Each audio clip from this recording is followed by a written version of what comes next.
Hello guys, welcome back to Ayurvedia classroom. आज हम देखने वाले हैं गुण के अंदर गुणवादी गुण के बारे में। जो 20 हमारे गुणवादी गुण होते हैं वो कैसे कैसे हमारी बॉडी में काम करते हैं, क्या क्या उनके मेन एक्शंस होते हैं, उनके एग्जाम्पल्स क्या हैं, उनके पंचभौतिक कॉम्पोजिशन क्या है, वो सब। तो इसको ईजी वे में याद करने के लिए और ईजी वे में समझाने के लिए मैंने सभी गुणवादी गुण को एक टैबुलर फॉर्म में रखा है और उनके सभी जो भी उनके एक्शंस, मेन एक्शंस और जो एक्स्ट्रा वो काम करते हैं हमारी बॉडी में, उनके एग्जाम्पल्स वो सब कंपाइल किए। So let's start. सबसे पहले आता है हमारा गुरु। गुरु है, नाम से ही पता ना, मतलब we all know Guru heavy होता है, हैवी टू डाइजेस्ट होता है। तो गुरु क्या करता है, कफ को बढ़ाता है और वात को कम करता है। और इसका जो मुख्य कर्म होता है वो होता है ब्रोहण।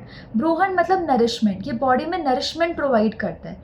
तो ये नरिशिंग है, तो इसलिए वो क्या करता है, सभी धातु को बढ़ाता है। उसके बाद मल में मल को बढ़ाएगा ये, और स्त्रोतों में उपलेप दैट इज कोटिंग करता है। उसके बाद अगर हम महाभूत के बारे में बात करें तो इसमें पृथ्वी और जल महाभूत डोमिनेंट होते हैं।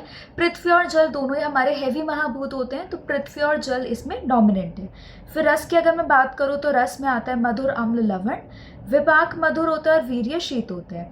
अन्य कर्म ये क्या क्या करता है, गौरव शरीर में हैवीनेस प्रोड्यूस करता है। उपलेप कोटिंग का काम करता है। तृप्ति जनन मतलब इनको खा के हमें तृप्ति हो जाती है, सेटिस्फैक्शन मिलती है हमें। अग्निमंद करता है हमारी। चिरपाकी होते हैं मतलब बहुत देर में पचते हैं, बहुत टाइम लगाते हैं पकने में। चिर मतलब टाइम और पाकी मतलब पकने में। फिर है शरीर में ग्लानि, थकान लेके आते हैं, एवं शैथिल्य दैट इज ढीलापन ये प्रोड्यूस करते हैं। फिर है गुरुपाक होते हैं, शरीर में गौरवता उत्पन्न करते हैं। विरेचन द्रव्य होने के कारण नीचे की ओर जाते हैं और मलों को बाहर निकालते हैं। तो जो हमारे गुरु द्रव्य होते हैं वो विरेचनीय द्रव्य होते हैं, मतलब वो विरेचन करते हैं हमारी बॉडी में। तो वो क्या करते हैं, जो हमारे मल होते हैं उनको नीचे की तरफ पुश करते हैं। तो हमने देखा जो हमारा गुरु गुण है वो दोष कफ को बढ़ाता है, वात को कम करता है। ब्रोहण इसका मेन कर्म होता है, तो वो सभी धातुओं को बढ़ाएगा। मल में मल को इंक्रीज करता है, ठीक है। स्त्रोतस में अवरुद्ध करता है, स्त्रोतस की कोटिंग करता है इंटरनली। फिर महाभूत हमने देखा पृथ्वी और जल होते हैं, और अन्य कर्म में गौरवता उत्पन्न करता है, तृप्ति जनन होता है।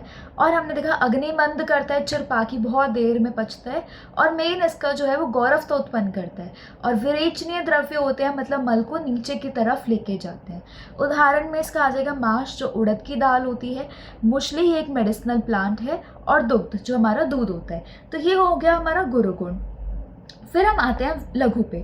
लघु जो है वो सारा गुरु के ऑपोजिट कर्म करता है, उसके ऑपोजिट उसकी प्रॉपर्टीज होती है। सबसे पहले आता है जो हमारा लघु होता है वो कफ को कम करेगा और वात को बढ़ाएगा। गुरु क्या कर रहा था, कफ को बढ़ा रहा था, तो लघु करेगा कफ को कम और वात को बढ़ाएगा।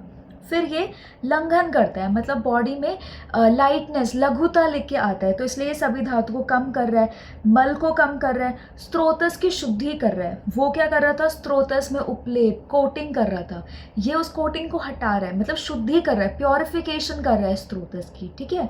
फिर इसमें महाभूत आ जाएंगे हमारे वायु, आकाश। आकाश थोड़ा कम होता है। फिर रस में आ जाएगा मधुर, अम्ल, लवण, हमने गुरु में देखे, तो बाकी जो 3 बच गए कटु, तिक्त, कषाय, वो इसमें आ जाएंगे। फिर मुख्य कर्म इसका लंघन हो गया।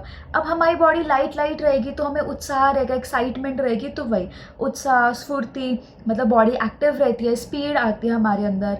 अतृप्ति, दौर्बल्य, कृष्णता, व्रण रोपण, लघुपाक, ये सब करता है। और ऊर्ध्व गतिशील, हमने देखा था जो हमारे गुरु होते हैं वो डाउनवर्ड्स मल की मूवमेंट करते हैं, और ये क्या करते हैं, ऊर्ध्व भाग से अपवर्ड डायरेक्शन कराते हैं हमारे मल की। एग्जाम्पल में इसका आ गया मुग्ध, हमारी मूंग की दाल, लाजा, तक्र और पिपली। तो हमने अभी गुरु देख लिया और लघु देख लिया, दोनों के कर्म जो होते हैं वो ऑपोजिट होते हैं एक दूसरे से। ऐसे ही जितने में हमारे 20 गुण हैं, मतलब जो 10 गुण हैं और उनके ऑपोजिट जो बाकी 10 है, उनके आपस में ऑपोजिट गुण होते हैं, तो आपको ईजी रहेगा ये याद करने में। फिर आते हैं हम शीत और उष्ण पे। शीत क्या करता है, ठंडा है, तो वो कौन कौन से गुण को बढ़ाएगा, वात को बढ़ाएगा, श्लेष्म को बढ़ाएगा, श्लेष्म मतलब कफ, तो ये वात पित्त को बढ़ाता है, वात और कफ को बढ़ाता है और पित्त को कम करता है। और इसका काम होता है स्तंभन। स्तंभन मतलब रोकना, किसी चीज़ को अवरुद्ध करना, ठीक है। कि धातु को बढ़ाएगा और रक्त स्तंभन करता है, मतलब हमारा जो ब्लड होता है उसको गाढ़ा करता है।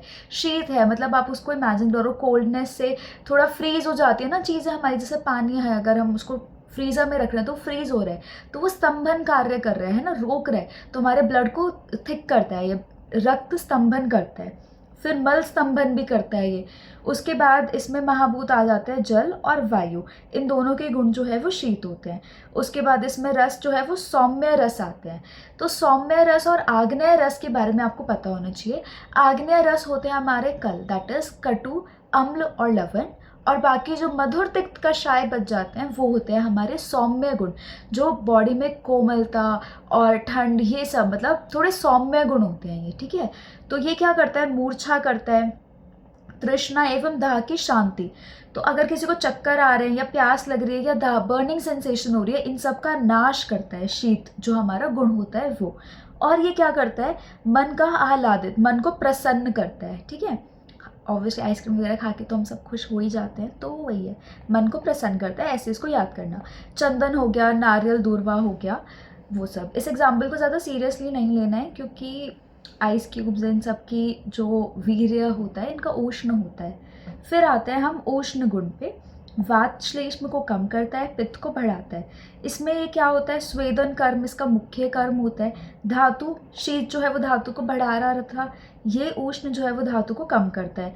शीत जो है वो हमारे रक्त को गाढ़ा कर रहा था, तो ये रक्त के स्राव का प्रवर्तक है, मतलब रक्त के फ्लो को बढ़ा रहा है, मतलब रक्त को थोड़ा थिन कर रहा है। फिर ये पुरीश और श्वेत का भी प्रवर्तक होता है, मल को भी बाहर निकालता है, और मतलब पुरीश और श्वेत दोनों को। फिर इसमें महाभूत आ जाता है अग्नि, उष्ण है तो अग्नि महाभूत। रस मैंने आपको बताया, आग्नेय रस कौन से होता है, कल, कटु, अम्ल और लवण, तो इसमें रस हो गए वो। स्वेदन इसका कर्म होता है, दीपन, पाचन, और अति योग से ये मूर्छा, तृष्णा और स्वेद दाह कारक होता है। हमने शीत में देखा था मूर्छा, तृष्णा और दाह का नाश करता है वो। उष्ण वाले जो होते हैं वो मूर्छा, तृष्णा और स्वेद को प्रोड्यूस कराते हैं, फिर मन में बेचैनी लेके आते हैं। मरच, चित्रक और हिंगू, ये इसके एग्जाम्पल्स हो गए। तो अभी तक हमने 4 गुण देखे, गुरु, लघु, शीत और उष्ण। गुरु का मेन कार्य था ब्रूहण, तो वो धातु को भी बढ़ा रहा था, कफ को बढ़ा रहा था, मल को बढ़ा रहा था, स्त्रोतस में कोटिंग कर रहा था, और शरीर में गौरवता, हैवीनेस, ये सब लेके आ रहा था। फिर लघु हमने देखा, लंघन होता है उसका काम, कफ को कम करता है, वात को बढ़ाता है, धातु को कम करता है, मल को कम करता है, स्त्रोतस की प्योरिफिकेशन कराता है, ठीक है। और इसके रस जो हो गए वो गए कटु, तिक्त, कषाय। उसके बाद हमने शीत और उष्ण देखे। शीत जो होता है ठंडा होता है, तो हमें वात और श्लेष्म दोनों को बढ़ाएगा, पित्त को कम करेगा। मेन इसका काम होता है स्तंभन, रोकना, अवरुद्ध करना किसी चीज़ को। तो ये हमारा ब्लड है उसको गाढ़ा करता है, सारी धातुओं को बढ़ाता है, और मूर्छा, तृष्णा और दाह की शांति कराता है। वही उष्ण जो है वो मूर्छा, तृष्णा और दाह को प्रोड्यूस करता है और मन में बेचैनी लेके आता है। मेन कर्म उसका स्वेदन होता है, उष्ण है तो स्वेद प्रोड्यूस कराता है वो।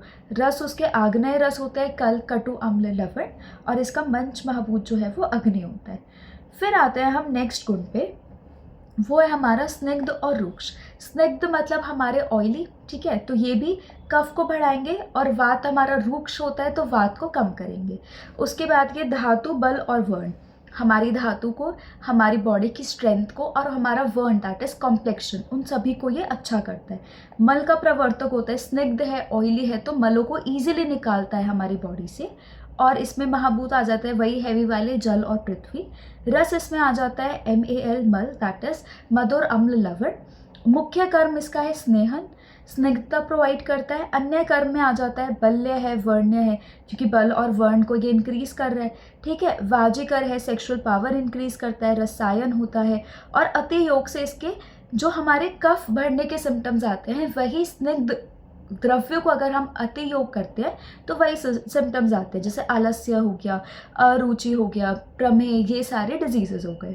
फिर इसमें उदाहरण आ गया तिल का तेल हो गया, घी, वसा, मज्जा, ये सब। फिर आते हैं हम रूक्ष में। रूक्ष क्या करेगा, वात को बढ़ाएगा क्योंकि सिमिलर गुण होता है, और कफ को कम करेगा। स्निग्ध तो जो था वो धातु, बल और वर्ण को बढ़ा रहा था, तो रूक्ष जो है वो धातु, बल और वर्ण को सुखाता है, उनको अच्छा नहीं बनाता है, ठीक है।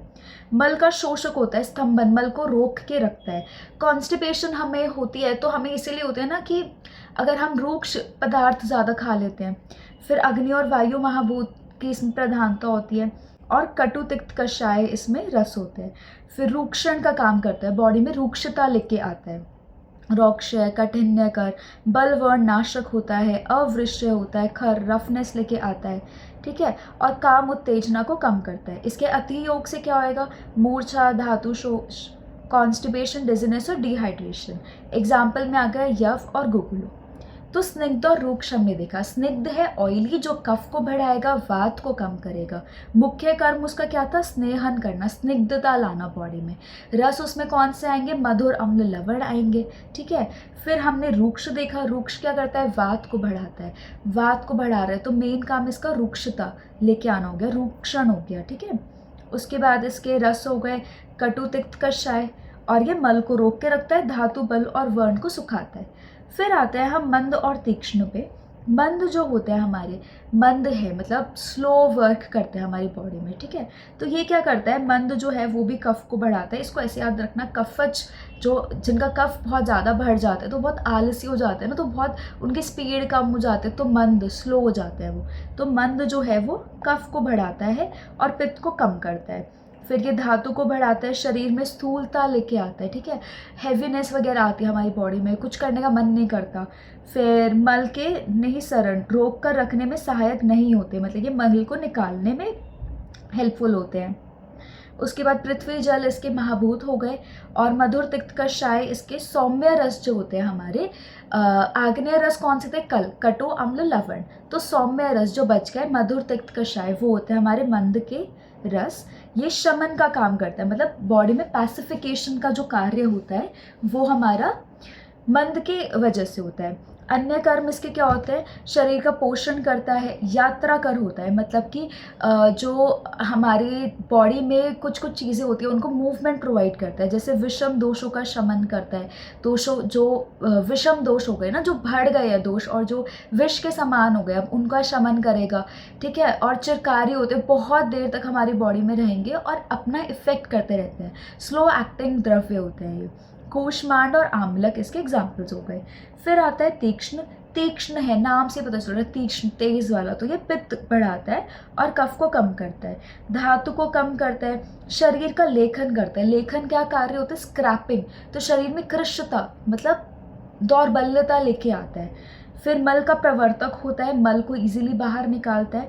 वमन, विरेचन द्रव्य जो हमारे होते हैं वो तीक्ष्ण होते हैं, ठीक है। इसमें महाभूत हमारा अग्नि होता है, और इसमें रस कौन से आएंगे, आग्नेय रस। कौन से होते हैं, कल, कटु, अम्ल और लवण। फिर ये शोधन का काम करता है, मल को इजीली निकाल रहा है। वमन विरेचन में हम इसको यूज़ कर रहे हैं, तो ये शोधन करता है बॉडी की। फिर ये क्या करता है, दाह, पाक, स्त्राव कर, बॉडी में बर्निंग सेंसेशन कराएगा। पाक मतलब अच्छे से डाइजेशन कराएगा, और स्त्राव मतलब सिक्रीशंस प्रोड्यूस कराएगा। लेखन, कृशता, स्क्रैपिंग कराएगा बॉडी में। और उद्वेजक प्रभाव, दैट इज वात, पित्त, कफ को उत्तेजित करता है, तो बेचैनी होती है हमें। एग्जाम्पल इसमें मरीच और भल्लातक। तो अभी हमने कौन से देखे, स्निग्ध और रूक्ष। स्निग्ध क्या करता है, ऑयली होता है, तो कफ को बढ़ाएगा। इसमें हमारे जो गुण आते हैं वो भारी वाले आ जाएंगे, मधुर, अम्ल, लवण वाले आ जाएंगे। मेन इसका काम होता है स्नेहन का, बॉडी में स्निग्धता लेके आता है, मृदुता, सॉफ्टनेस लेके आता है। और एक्सेसिव यूज से जो कफ बढ़ने वाले हमारे जो सिम्टम्स होते हैं, आलस्य, ये सब वो हमें दिखते हैं। दूसरा हमने देखा रूक्ष। रूक्ष क्या होता है, रूक्षता है तो मतलब वात को बढ़ाएगा और कफ को कम करेगा। रूक्षता से बॉडी में क्या है, धातु, बल और वर्ण इनको सुखाता है, इनका अच्छे से प्रोडक्शन नहीं होने देता है ना। उसके बाद ये क्या करता है, रूक्षण इसका मेन कार्य होता है।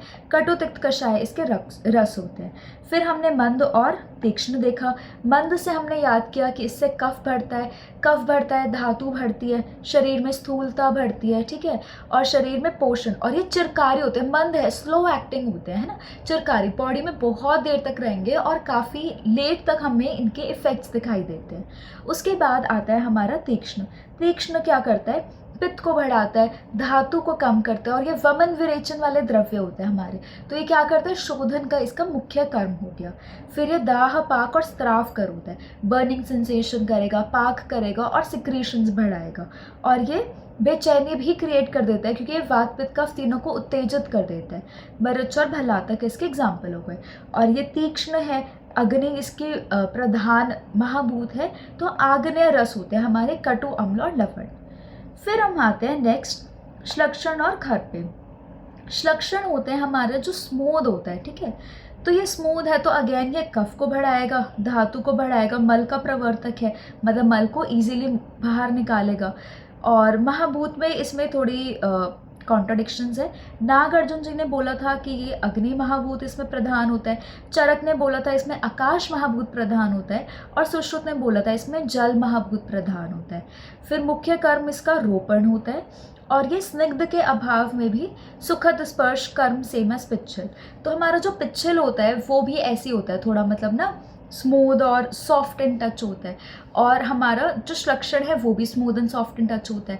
तो पिच्छल और इसमें मतलब पिच्छल थोड़ा स्लाइमी सा होता है। तो इसमें मेन डिफरेंस ये होता है कि हमारा जो श्लक्षण होता है ना वो स्निग्ध नहीं होता, बिल्कुल भी स्निग्ध ना होते हुए भी वो थोड़ा सॉफ्ट इन टच होता है, लेकिन जो पिच्छल होता है वो स्निग्ध होता है, वो स्लाइमी होता है। और इसके जो कर्म होते हैं श्लक्षण वाले के वो पिच्छल के समान होते हैं। वो हम अभी आगे जब पिच्छल के कर्म देखेंगे तो हम देखते हैं। फिर इसके एग्जाम्पल्स आ गए, दूध आ गया, फाणक आ गया, गुड़, शर्करा, इक्षुरस, ये सारे आ गए। उसके बाद आता है हमारा खर। खर जो हमारे रफ वाले होते हैं वो, तो ये वात को बढ़ाएंगे, ठीक है, धातु को कम करेंगे, मल का शोषण, मल को रोक के रखेंगे। और वायु, इसमें इन दोनों में ही थोड़े वो है हमारे, वायु होता है वैसे तो महाभूत, लेकिन वायु और पृथ्वी चरक के अकॉर्डिंग, और वायु और तेज होता है सुश्रुत और वृद्ध वाग्भट के अकॉर्डिंग। ये लेखन कर्म करते हैं हमारी बॉडी में, मतलब शरीर में कड़ापन, थोड़ा रूक्षता लेके आएंगे, मतलब तो बोलते हैं ना इसका शरीर बहुत कैड़ा सा है, तो वो चीज़ ये करते हैं। और खुरदुरापन, रूक्षण कर्म, ये सब उत्पन्न करते हैं। और इसमें हमारा कर्कोटिक फल हो गया, और चणक दैट इज वातल द्रव्य। जितने भी वातल द्रव्य होते हैं जो हमारे वात को बढ़ाते हैं वो हो गए हमारे खर वाले। फिर आता है हमारा स्थूल और सूक्ष्म। स्थूल जो ग्रॉस होते हैं हमारे वो कफ को बढ़ाएंगे, धातु को बढ़ाएंगे, मल उत्सर्ग में सहायक मतलब मल को इजीली बाहर निकालने में हेल्पफुल होंगे। पृथ्वी महाभूत इसमें ज़्यादा होती है। संवरण मतलब कि ढक के रखते हैं ये चीज़ों को ना, इनको ढकने का, बांध के रखने का काम होता है। तो स्थौल्य कर होते हैं, बॉडी में स्थिरता, हम बोलते हैं ना लूज हो जाती है बॉडी, वो। स्त्रोतरोधक, स्त्रोतों को ऑब्स्ट्रक्ट करता है, चैनल्स जो हमारे होते हैं उनमें ऑब्स्ट्रक्शन लेके आता है। फिर गुरुपाक होते हैं, हैवी टू डाइजेस्ट होते हैं। और संतर्पण जन्य होते हैं। संतर्पण जन्य मतलब ओवर नरिशमेंट आ जाती है हमारी बॉडी में इनकी वजह से। एग्जाम्पल पिष्टक हो गया, मोदक हो गया। तो स्थूल जो हमारे ग्रॉस होते हैं कफ को बढ़ाते हैं। फिर सूक्ष्म जो हमारे माइन्यूट वाले होते हैं वो वात को बढ़ाते हैं, धातु को कम करते हैं, मल का शोषण करते हैं मतलब मल को रोक के रखते हैं। अग्नि, वायु, आकाश इसके महाभूत हो गए। ये विवरण करता है। संवरण और विवरण, संवरण मतलब था ढकना या फिर बांध के रखना, और विवरण मतलब उखाड़ना मतलब खोलना उसको या फिर फैलाना। तो ये क्या करता है, विस्तृत करने की शक्ति होती है, मतलब कि बॉडी में ना फैल जाता है ये। और स्त्रोतस में प्रवेश मतलब जो हमारे माइन्यूट पार्टिकल्स होते हैं ना, क्योंकि ये सूक्ष्म है मतलब माइन्यूट है, तो ये माइन्यूट पार्टिकल्स में, माइन्यूट चैनल्स में भी जाने की इनके अंदर शक्ति होती है। और लघुपाकी होते हैं, that is easy to digest होते हैं, लाइट टू डाइजेस्ट होते हैं। मध्य हो गए, विष हो गए हमारे। मध्य और विष दोनों ही हमारे बहुत जल्दी हमारी बॉडी में वो जाते हैं ना, फैल जाते हैं, तो उससे याद रखना कि वो विवरण करते हैं मतलब सूक्ष्म है हमारे। फिर आता है सांद्र और द्रव। सांद्र क्या होता है हमारा, मतलब जो थोड़ा सॉलिडिफाई है या वो वाली चीज़। तो सांद्र अगेन कफ ज़्यादा होता है, धातु बढ़ाता है, मल को बढ़ाता है, मल को गाढ़ा करता है, ठीक है। सांद्र है तो गाढ़ा करेगा। पृथ्वी महाभूत चरक के अकॉर्डिंग और पृथ्वी और जल सुश्रुत के अकॉर्डिंग प्रसादन कर्म करता है, मतलब बॉडी में प्रसन्नता लेके आता है, क्लैरिफिकेशन करता है बॉडी में। स्थौल्य कर होता है, स्थूलता आती है बॉडी में और शरीर में प्रसन्नता आती है, एज द नेम सजेस्ट प्रसादन। और नवनीत हो गया, दधी हो गया मतलब बटर और हमारी दही। फिर आता है द्रव, जो हमारे लिक्विड वाले जो हमारे द्रव्य होते हैं वो। द्रव क्या करते हैं, ये भी कफ को बढ़ाते हैं और रस आदि धातु को बढ़ाएंगे। मूत्र आदि द्रव मल का प्रमाण बढ़ाएंगे, मतलब जो मूत्र वगैरह होता है हमारे, जो यूरिन वगैरह होंगे वो उनको इंक्रीज करता है। जल महाभूत होता है। विलोडन कर्म करता है, विलोडन कर्म होता है प्रॉपर ब्लेंडिंग करना, मिक्सिंग करना किसी में, ठीक है। क्लेद कर होता है, क्लेद प्रोड्यूस करता है बॉडी में। और प्रसारी मतलब बहुत ईजिली फैल जाता है बॉडी में, प्रसरण बहुत ईजिली हो जाता है। तक्र हो गया और इक्षुरस हो गया। तक्र मतलब बटर मिल्क और इक्षुरस मतलब शुगर केन का रस। तो इसमें हमने देखे श्लक्षण और खर। श्लक्षण हमारा होता है स्मूथ, तो वो कफ को बढ़ाएगा, धातु को बढ़ाएगा। मल का प्रवर्तक होता है, मल को इजीली निकालेगा बाहर। और मेन उसका काम होता है रोपण करना, मतलब शरीर में जो है वो शरीर का रोपण करता है, अच्छे से पोषण करेगा वो। फिर आता है खर। खर वाले वात को बढ़ाएंगे, धातु को कम करेंगे, मल का शोषण, मल को पकड़ के रखेंगे। और लेखन कर्म, स्क्रैपिंग कर्म करते हैं ये, शरीर में पुरुषता, कड़ापन, रूक्षता ये सब लेके आते हैं। फिर स्थूल और सूक्ष्म पढ़े। स्थूल जो होते हैं ग्रॉस होते हैं, अगेन कफ ज़्यादा है, धातु बढ़ाएगा। और मल उत्सर्ग में सहायक है, मतलब मल को निकालेगा। संवरण, ढकने का या बांधने का काम होता है इनका मेन। फिर सूक्ष्म हमने देखा जो वात को बढ़ाता है, धातु को कम करता है और मल को रोक के रखते हैं। इसका मेन काम होता है विवरण, दैट इज खोलना या फैलाना। और ये लघुपाकी होते हैं। फिर हमने सांद्र और द्रव देखे, दोनों ही कफ को बढ़ाएंगे। सांद्र जो है वो मल को इजीली निकलवाता है, और द्रव जो है उसमें हमारे मूत्र वगैरह जो ज़्यादा बनते हैं। सांद्र का मेन काम था प्रसादन, बॉडी में प्रसन्नता आती है, क्लैरिफिकेशन होती है। और द्रव का मेन काम होता है विलोडन, दैट इज प्रॉपर ब्लेंडिंग होती है चीज़ों की। Then we come to our last table, जिसमें आता है हमारा सबसे पहले स्थिर और सर।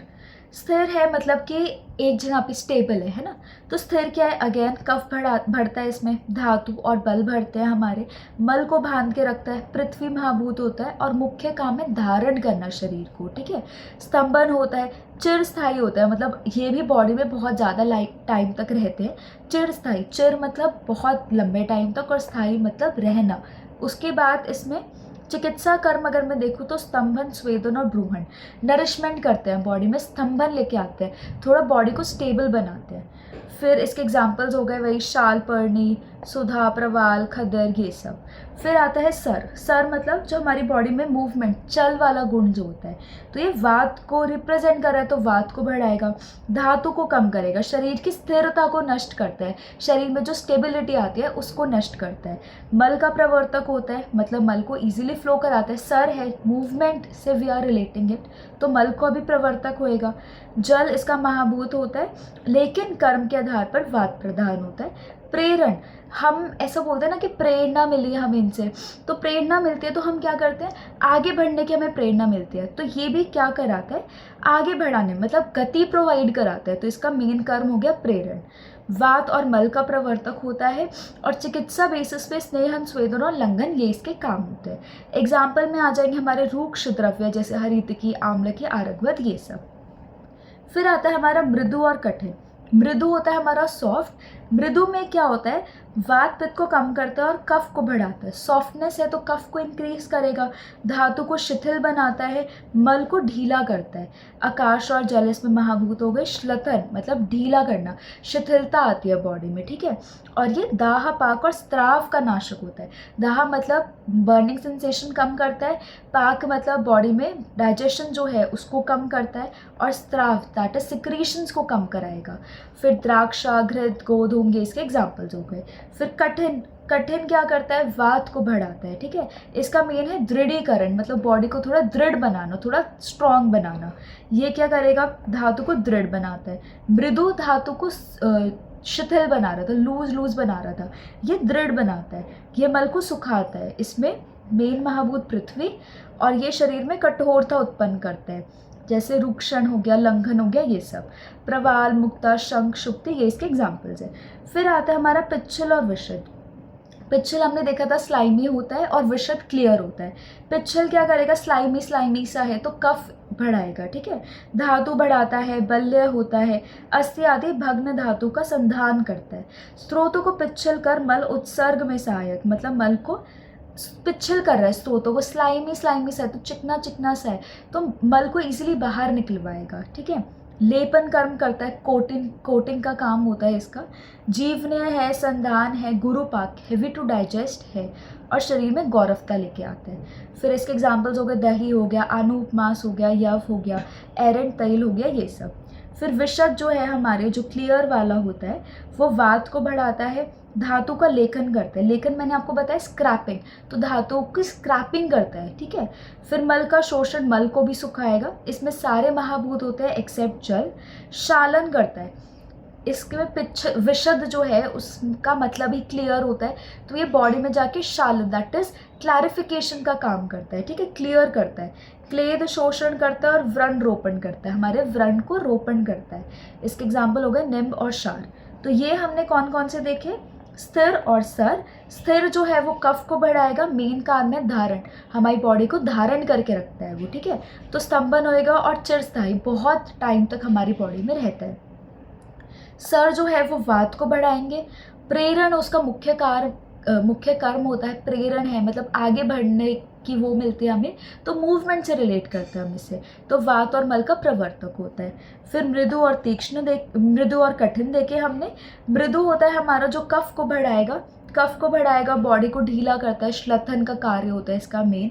दाह पाक और स्त्राव का नाशक होता है। कठिन जो है वो वात को बढ़ाएगा, धातु को दृढ़ बनाता है, ठीक है, इसका मेन कार्य होता है दृढ़ीकरण, दृढ़ बनाना बॉडी को। फिर पिच्छल और विशद देखा, पिच्छल कफ को बढ़ाता है, विशद वात को बढ़ाता है। पिच्छल का मेन कार्य क्या होता है, लेपन करना, कोटिंग करना, और वो स्त्रोतस को क्या करता है, पिच्छल स्लाइमी बनाता है, तो मल इजीली निकल पाते हैं। और विशद जो है वो शालन दैट इज क्लियर करता है, क्लैरिफिकेशन करता है, तो इसमें क्या होता है, क्लेद शोषण व्रण रोपण ये सब करता है, धातु का लेखन स्क्रैपिंग कराता है, और मल का शोषण करता है। और इसके एग्जाम्पल हो गए निम्न और क्षार।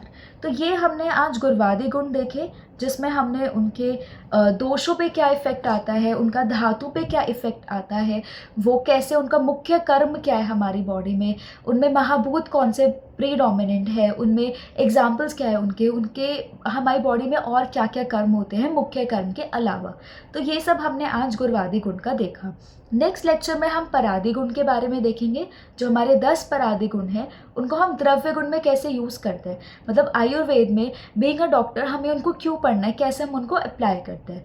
सो till then keep revising, stay tuned. Okay, thank you.